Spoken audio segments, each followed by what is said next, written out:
Bismillah, salatu wassalamu ala rasulillah wa ala alihi wa sahbihi wa man wala.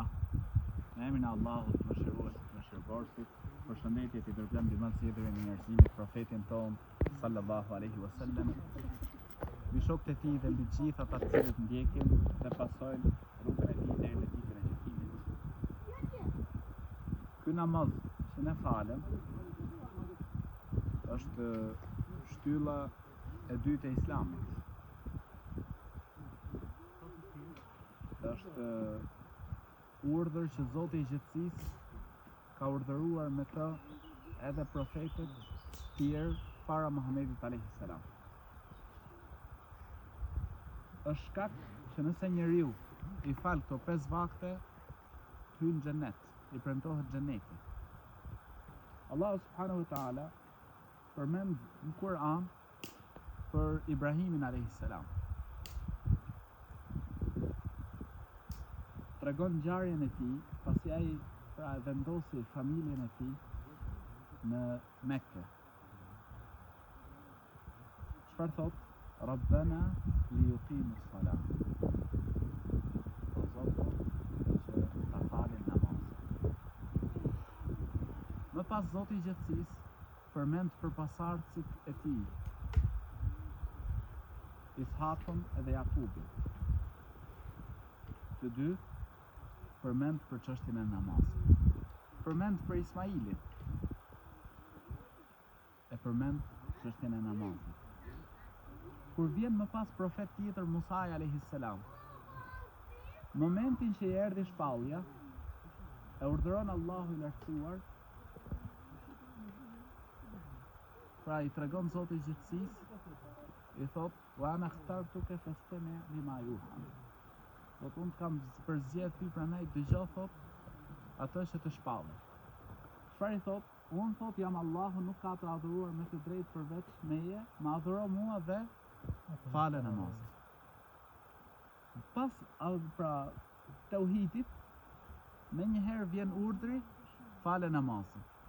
Dhe ky është urdhri që erdhi Musait alayhis salam. Vin pastaj profetët tjerë për gjithë Zoti i gjithësisë, për shembull vjen ke Shuaibi. Shkoja e ftoi popullin e vet, ishin idhujtar, ishin njerëz që hanin peshore.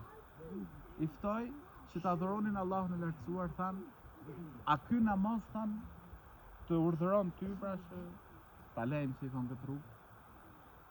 Pse? Sepse e shihnin Shuaibin që ishte një pra çështjen kryesore që ai krynte, që i vinte në dukje ke ata, ishte namazi që ai krynte. Edhe ata i thanë, a namazi pra të bëhet, është ai që të urdhëron ty për këtë? Nëse do të vim të profetët tjerë, për shembull Zakaria, wa huwa qa'imun yusalli fil mihrab.